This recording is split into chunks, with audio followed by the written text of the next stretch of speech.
প্রশ্ন হচ্ছে অর্জুন সিং বলছেন যে হুমায়ুন কবিরের কথা তিনি খুব একটা সমর্থন করছেন না, কিন্তু হুমায়ুন কবির একটা বিস্ফোরক কথা বলছেন আসলে মমতার আমলারাই চান না মমতা ওই সিটটায় বসে থাকুন, তাই জন্যই কি আমলারা চুপ করে রয়েছেন। দাউ দাউ করে বেলডাঙ্গা জ্বলছে, দাউ দাউ করে এসডিও অফিস বিডিও অফিস জ্বালিয়ে দিচ্ছে। চাকুলিয়া দেখলাম, নদিয়া দেখলাম, কল্যাণী দেখলাম, বিভিন্ন রাজ্যের মুর্শিদাবাদ দেখলাম, লালগোলা দেখলাম। স্যার এগুলো বিডিও এসডিও কি থামাতে পারেন না? বিডিওর হাতে ক্ষমতা নেই, পুলিশের হাতে ক্ষমতা নেই, বলুন স্যার। প্রথম কথা হচ্ছে পুলিশের ক্ষমতা, আমি আপনাকে বলছি, এখন যদি পুলিশ একটা চোরকেও ধরতে যায়, আগে কি হতো, কনস্টেবল থানার ওসিকে ফোন করতো, এখন ওসি ডিসিকে ফোন করবে, ডিসি সিপিকে ফোন করবে, সিপি আবার ডিজিকে ফোন করবে, ডিজি তারপরে ফোন করবেন মমতা ব্যানার্জিকে, গিয়ে বলবে ওই পাড়ায় ওখানে একটা মোবাইল চোর আছে, মানে মমতার জাতের, হ্যাঁ, তো তাকে ধরবো কিনা। এরপর যদি মমতা ব্যানার্জি বলেন ধরতে তাহলে ধরবে, বা যদি বলেন ছাড়তে তাহলে ছাড়বে। এই যে অবস্থাটা, এই অবস্থাটা দেখুন, এটা অনেক দিনই সিপিএম আমলে কী হতো, সিপিএম পুলিশকে চালাতো, এখন কিন্তু টিএমসি পুলিশকে চালায় না, এখন পুলিশ টিএমসিকে চালায়। যে জেলা সভাপতি সেই সেখানকার পুলিশ সুপার অলিখিতভাবে, আসল তিনি যা বলবেন জেলা সভাপতি সেটা শুনতে বাধ্য।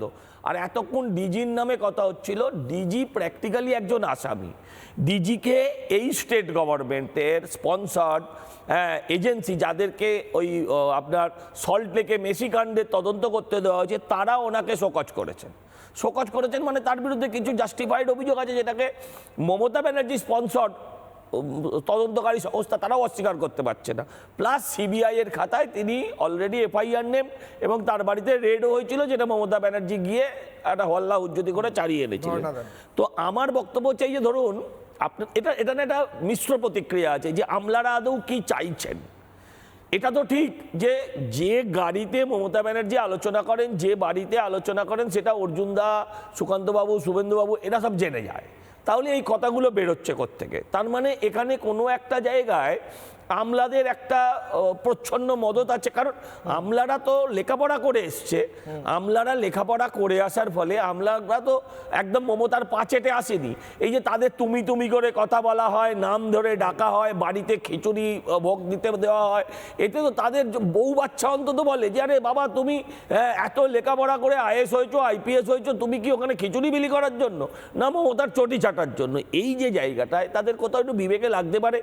আর তা না হলে এরা শকুনির ভূমিকাতেও থাকতে পারে, যে শকুনি যেমন চেয়েছিল যে আমি কৌরবদের সঙ্গে থেকে কুরু বংশকে ধ্বংস করব, সেটাও হতে পারে।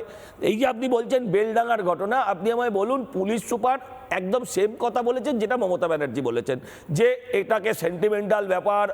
মমতা ব্যানার্জি বলে জুম্মাবারে ওরা জমায়েত হয়, আমি এক লাইন বলে নিই, গতকালও আমার স্ট্রিটে কয়েক হাজার ভক্ত জমায়েত হয়েছিলেন।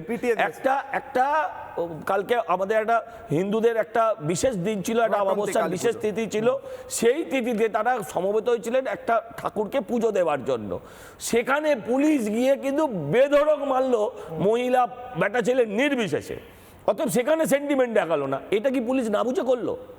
আমি বলছি এটা হয়তো হতে পারে পুলিশ জ্ঞানত করছে, এটাও হতে পারে, কারণ পুলিশও বুঝতে পারছে আমি যত এরম করব ভোট তত উল্টো দিকে যাবে, কারণ পুলিশও তো ডিএ পাইনি। এবং আজকে বলছি সবচেয়ে বড় কথা হচ্ছে যতই ঘুষ টুস খাক অফিসিয়াল ডিএটা তো সবাই চায়। আপনার বলছি যে এদের সবচেয়ে খারাপ অবস্থা হচ্ছে এরা তৃণমূলরা, এদের এত অসম্মান, চাকর বাকরের দশা হয়েছে একটা ওসির, একজন ওসির দশা একটা চাকর বাকরের অবস্থা হয়েছে। সেই অবস্থা থেকে বাঁচতেও তারা করতে পারেনি। সজলদা, তার আগে আমি একবার সুদীপ্তদার কাছে যাওয়ার আগে একবার আমি অর্জুন বাবুর কাছে 10 সেকেন্ডের জন্য আসবো। সজল বাবু বলছেন আপনারা সব মমতা বন্দ্যোপাধ্যায়ের ঘরের খবর জেনে যান, আমলারাই কি বলে নাকি? অর্জুনদা, আমলারাই তো বলেছিল কি ওনার মাথায় কে মেরেছিল। আচ্ছা আচ্ছা, আমরা কি স্বপ্ন দেখেছি বা ওনার ক্যামেরা তো নেই, আমরা জানি।